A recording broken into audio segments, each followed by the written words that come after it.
Yuunivarsiitii Finfinneetti arrabsoon eenyummaa irratti xiyyeeffate barreeffamuun waraqaadhaan bittinneeffamee buluusaa hordofee barattoonni Oromoo hiriira mormii taasisan halkan edaa bifa qindaa'aa taheen waraqaan arrabsoo eenyummaa sabootaa xiqqeessu ofirraa qabdu. Yuunivarsiitii Finfinnee mooraa kampaasii 6 kiiloo keessatti raabsamee akka buleem barattoonni OMN dubbisanii himu. Dabalata qabna.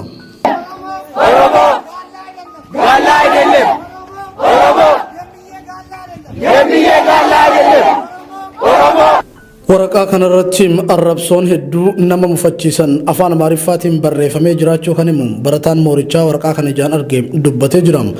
Mooraa Yuunivarsiitii Finfinnee keessatti hojjettoota moorichaatii hanga hoogganootatti caasaa bulchiinsaa kan of harkaa qabu gareewwan Oromummaa ija diinatiin ilaalan tahuu barattoonni eeranii arrabsoon kun bakka kan biraatii dhufe jennee yaaduun nutti cima jedhan.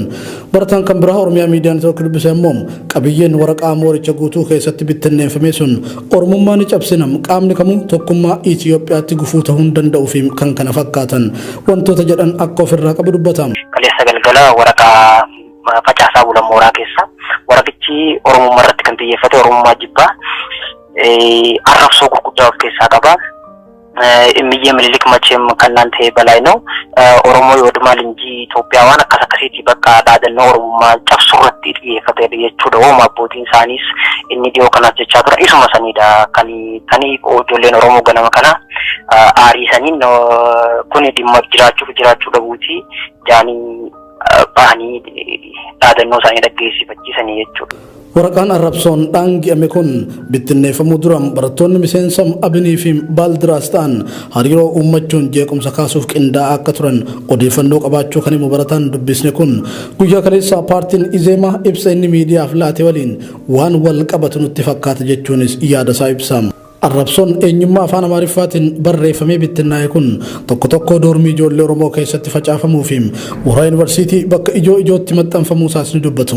Barataan gariin eda galgala arginus waltasgabbeessuun lafa bariisisuu filannee kan jedhu barataan Oromoo Yuunivarsiitii Finfinnee kun har'a ganama garuu barattoonni keenya gariin arrabsoo sana yoo argan miira ofii to'achuu waan dadhabaniif hiriira ba'uu murteessine jedha. Hiriira ba'uun duratti qaamolee arrabsoo kana raawwatan akka nuuf qoratamanii fi karaa sawaa ta'een qaamoleen bulchiinsaa akka nu mariisan karaa gamtaa barattootaam dhiibbaa uumuuf yaallus bulchiinsi moorichaa nu dubbisuuf fedhii waan dhabeef gara hiriira ba'uutti ceenee jedhu barattoonni moorichaa. Barattoonni Oromoo mooraa kampaasii hundarraa walitti dhufuun hiriira guddaa geggeessuuf yoo sagalee ol fudhannu qaamoleen nageenyaa mooraa sanaa fi poolisiin federaalaa mooraatti ol naqsiifamanii jechuun waan ture hima. Haa ta'u malee qaamoleen nageenyaa kanarraa sodaa osoo hin qabaatin gaaffii keenyatti fufuun hiriira daqiiqaa murtaa'ee geggeessuu dandeenyeerra kan jedhu barataan dubbisne kun ergasiim galma Mandeellaa kan Yuunivarsiitii Finfinnee keessa jirutti ol naquun pirezidaantii yuunivarsiitichaa fi itti aanaan pirezidaantii akka isaan mariisan himu. Marii kana boodas akka afaan pirezidaantii yuunivarsiitichaa irraa dhaga'anitti qaamoleen waraqaa sana maxxansuun shakkamanii to'ataman jiraachuu fi gariin ammoo barbaadamaa akka jiran odeeffachuu isaanii barattoonni kan himan. Guyyoota lama keessatti caasaa sirrachuu qabu ni sirreessina jechuun waadaa nuuf seenanii jiru kan jedhan barattoonni kun yeroo ammaa kana haalli moorichaa kan nama sodaachisuu fi qaamoleen nageenyaa hidhannoo gurguddaan mooraa yuunivarsiitii keessa buufatanii jiraachuu himu.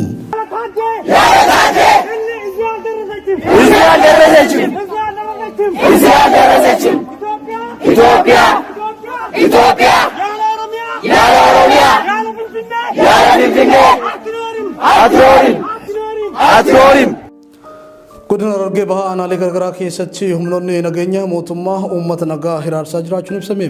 Jiraattonni OMN fi yaada isaanii kennan aanaalee Dadar, Meettaa, Gooroo guutuu fi kanneen biroo keessatti milishaan gandaa kaabinota waliin ta'uun namoota nagayaa waraana bilisummaa Oromoo waliin hidhata qabdu jechuun dararaa jiru. Naa'imaa Umar guutuu isaa isinitti himti. Aanota Dadar, Meettaa, Gooroo guutuu fi kanneen biroo keessatti galgala sa'aatii 12 irraa eegalee sochiin konkolaataa fi baajaajilleen dhoorkamee jira jedhu jiraattonni. Sababa kanaan dubartiin ciniinfattee mana yaalaa dhaqullee hanqachuun rakkoof saaxilamaa akka jirtu himanii jiru.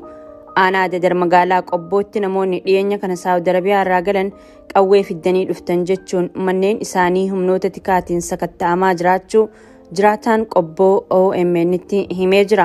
Sababa qaala'insa jireenyaatiin namoonni rakkoo keessa jiru kan jedhu jiraataan magaalaa Qobboo mootummaan immoo nageenya naannoo tiksuuf maallaqa fidaa ittiin je'ee dararaa jira. Naannawa baadiyyaattis waraana bilisummaa Oromoo waliin hidhata qabdu jechuun namoonni nagaa humnoota nageenyaa mootummaatiin dararamaa jiru jedhu jiraattonni. Biltiginnaan naannoo Amaaraa qondaaltota paartichaa mallaqa nyaatan ittiin jedhe ugguruu beeksiseem dhibdee keessoo sinnichaatti uumameen waldiigaa kan jiru biltiginnaan naannoo Amaaraa qondaalotaa fi hojjettoota paartichaa mallaqa qooddatanii nyaatanii jiru ittiin jedhe ugguruu isaa ibsa baaseen beeksisee jira. Siraaj sabaaf dabalata qaba. Rakkoo keessoo biltsiginnaa fi malaamaltummaa babal'ataa dhufe ilaalchisee miseensa koree giddu galeessaa paartichaa kan ta'an obbo Tsaggaarraa Geetuum torbaanota muraasa dura dhimma kana saaxileem yeroo waraanni adda bilisa baasaa uummata Tigraay Finfinneetti dhiyaatettiin qondaalonni biltsiginnaa Amaaraa mootummaan diiggamee jira jechuun birrii paartichaa miiliyoona 60 karaa seeraan alaan qooddatanii miliqoof turan jedhameem. Sana booda qondaalota biltsiginnaa kanneen gidduutti dhibdeen guddaan dhalatuun sadarkaa deeggarsaarra gahuun gabaafamaatii jira. Qondaalli olaanaan biltsiginnaa Amaaraa obbo Tsaggaarraa Geetuum dhimma kana saaxilanis paartichi garuu ibsa dhimmicha irratti baasee waakkataatii ture. Haa ta'u malee rakkoon keessoo sirnichaatti dhalate kun babal'atee waan itti fufeef maqaa liqii jedhuun mallaqichi qooddame akka ture amaneem ibsa kaleessa baaseen. Gochi sun dogongora waan ta'eef qondaalonniif hojjettoonni hunduun mallaqicha dhalaa yeroo gabaabaa keessatti akka deebisan kan jedhu murteessuu isaan paartichi beeksiseetii jira. Dabalataanis qondaalonni mallaqa kana nyaatan hundum yaa'ii biltsiginnaa torbee dhufu taa'amu irratti akka hin hirmaannee fi gaafatama mootummaa fi paartii qabatanii jiran irraas ukkuramuu isaanii ibseetii jira. Gama biraatiin ammoo tarkaanfii biltsiginnaan Amaaraa qondaalota isaa irratti fudhate kana hordofeem qondaalota biltsiginnaa Oromiyaa abbootii gadaa karrayyuu ajjeesisan ilaalchiseem diraamaan hojjetamaa jira jedhamaatii jira. Dhimmi kunis miseensotaa fi hooggansa paartii ajjechaa abbootii gadaa kana morman biratti dubbii ijoo ta'uun maddeen OMN'tti himaniitii jiru. Qondaalonni ajjechaa suukaneessaa jila abbootii gadaa karrayyuu irratti raawwatame ajajanis itti gaafatamuu qabu jedhameem gaafatamaatii jira. Pirezidaantii naannoo Oromiyaa obbo Shimallis Abdiisaa dabalate qondaalonni mootummaa paartii biltsiginnaa Oromiyaa ajjechaa suukaneessaa kanaan shakkaman aangorraa kaafamuun qorannoon walabaa irratti taasifamuu qaba jedhameet gaafatamaatii jira. Obbo Shimallis Abdiisaa fi Qaaduu Tasammaa dabalate qondaalonni biltsiginnaa damee Oromiyaa ajjechaa suukaneessaa abbootii gadaa karrayyuu irratti raawwatame sana dhoksuufi dhugaa ragaadhaan mirkanaa'ee awwaaluuf maqaa gumaa jedhuun diraamaa hojjetaa akka jiran gabaasuun keenya ni yaadatama. Naannoo Benishaangul Gumuz godina Matakkal aanaa Daangur keessatti haleellaa hidhattoonni dhaqqabsiisaniin yoo xiqqaate namoonni 20 ajjeefamuun dhagameem. Haleellaan kun kan raawwatame namoonni konkolaataa fe'umsaa uummataan humnoota nageenyaa mootummaatiin eegama gara gubbaatti otoo imalaa jiraniiti jedhameeti jira. Haleellaa kanaan hubaatiin jedhame gahuu qondaalli nageenyaa naannichaa maqaan isaanii kan dhahamne barbaadan BBC'tti himanii jiru. Namoonni naannawaa haleellaan itti raawwatame jiraatu jedhaman Dochoo Valeetti akka himanitti haleellaa kanaan namoonni 30 ol ta'an miidhamuu dubbatanii jiru. Benishaangul Gumuz godina Matakkal keessatti humnoonni finxaaliyyii Amaaraa irra deddeebiin uummata naannichaa irratti akka suukanneessaa raawwataa jiru jedhamee komatamaa ture. Ajaja poolisii addaa naannoo Amaaraa kan turan Birgaadir Jeneraal Tafarraa Maammoo ibsa tibba dabre kennaniin humnoonni addaa naannichaa Benishaangul Gumuz keessa qubatee akka jiru himanii turan.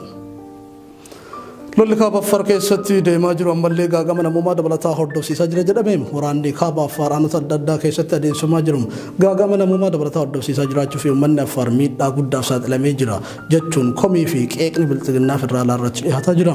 Kanneen qeeqa biltsiginnaa federaalaa irratti dhiyeessaa jiran keessaa tokko kan ta'e paartiin uummata Affaar mootummaan federaalaa uummata Affaariif dantaa akka hin qabne qabatamaatti agarsiisee jira jechuun himatee ture. Himannaa fi komii uummata Affaar kanaaf deebii kan kenne biltsiginnaan federaalaa gama isaatiin waraanichi babal'atee kan itti fuutaanan tarkaanfii humnoota addaa bilisa baasaa uummata Tigraay irratti nan fudhadha jedheera. Lola akka haaraatti kaaba Affaar godina lammaffaa jedhamu keessatti taasifamaa jiruun humnoonni Tigraay aanota 5 jechuun Aba'aalaa, Baraahallee, Konabaa, Erbitii fi Magaallee jedhaman akkuma qabatanitti jiru jedhameera. Waraana kaaba Affaaritti deemaa jiru kan ilaalchisee mootummaan naannoo Affaar irra deddeebiin humnoonni Tigraay weerara irratti taasisaa jiran jechuun himataa ture. Humnoonni Tigraay ammoo gama isaaniitiin mootummaan naannoo Affaar loltoota Isaayyaas Afwerqi wajjin ta'uun naannoo daangaa Tigraay fi Affaar keessatti uummata nagaa buqqisuu qofa osoo hin taane haga Maqaleetti waraana banuu fi guutuu Tigraay weeraruuf karoora waan qabaniif humnoota kanneen daangarraa fageessinee cabsuun barbaachisaadha jedhan. Waan ta'eefis humna kana rukutuu malee karoora lafa Affaar weeraruus ta'ee yeroo dheeraaf naannicha keessa turuu hin qabnu jechuun ibsaa turuun kan yaadatamudha.